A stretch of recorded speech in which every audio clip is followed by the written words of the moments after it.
আসসালামু আলাইকুম। আজকে শেয়ার করব আপনাদের সাথে একটি সানফ্লাওয়ারের ফুল টিউটোরিয়াল। যেসব আপুরা নতুন কাজ করছেন তাদের জন্য আমি বলবো যে এই ডিজাইনটি হচ্ছে বেস্ট। আপনারা এ ধরনের কাজগুলা করেই আস্তে আস্তে পুরো কাজটি শিখতে পারবেন। আমি এই সানফ্লাওয়ারটির যেই পাপড়িগুলো আছে এগুলো করেছি সুতি লাচি সুতা এবং শাটিন স্টিচ দিয়ে।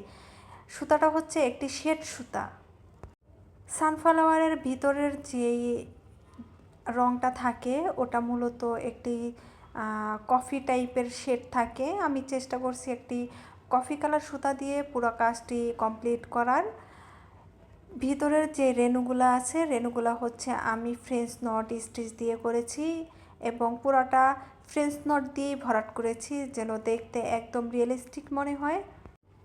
সত্যি সত্যি দেখতে একদম রিয়েলিস্টিকের মতোই মনে হচ্ছে। এবার আসি ডালের ক্ষেত্রে।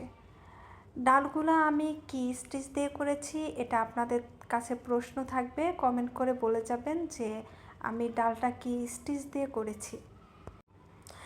এ ধরনের স্টিচ বা সেলাই দিয়ে ডাল করলে ডালটার ফিনিশিং খুব সুন্দর আসে এবং কাজের কোয়ালিটি বেশ ভালো হয়। আপনারা চাইলে এ ধরনের স্টিচ দিয়ে ডালের কাজ করতে পারেন, আবার ব্যাক স্টিচ বা স্টেম স্টিচগুলো দিয়েও করতে পারেন।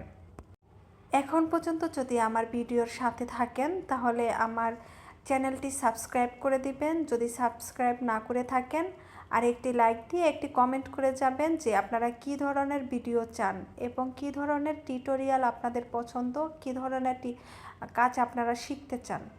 সব শেষে আমি যে পাতাটা সেলাই করেছি এই পাতাটা হচ্ছে শাটিন স্টিচ দিয়ে করেছি। আমি প্রথমে এক সাইড করেছি এবং তারপরে পরের সাইড করেছি। অনেকেই জানতে চান যে আমি কি সুতা ব্যবহার করি। আসলে আমি বড় বড় কাজের ক্ষেত্রে সুতি লাচ্ছি সুতা ব্যবহার করি। এখন আমি যেই ডিজাইনটি দেখাচ্ছি এটা হচ্ছে একটি কামিজের ওপরে করা অল ওভার কাজ হবে। এই সানফ্লাওয়ারের মধ্যে বিভিন্ন ডিজাইন বিভিন্ন শেডের আর কি কাজ হবে, কিন্তু সানফ্লাওয়ারই হবে।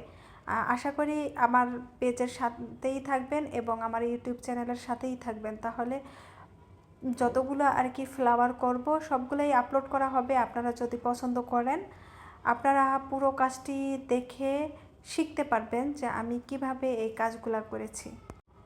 আমি মনে করি যারা বিগিনার আপু আছেন তারা এ ধরনের কাজ করে আস্তে আস্তে চেষ্টা করবেন, তাহলেই শিখে যাবেন হ্যান্ড এমব্রয়ডারি। এতক্ষণ ধরে আমার ভিডিওর সাথে থাকার জন্য আপনাদের সবাইকে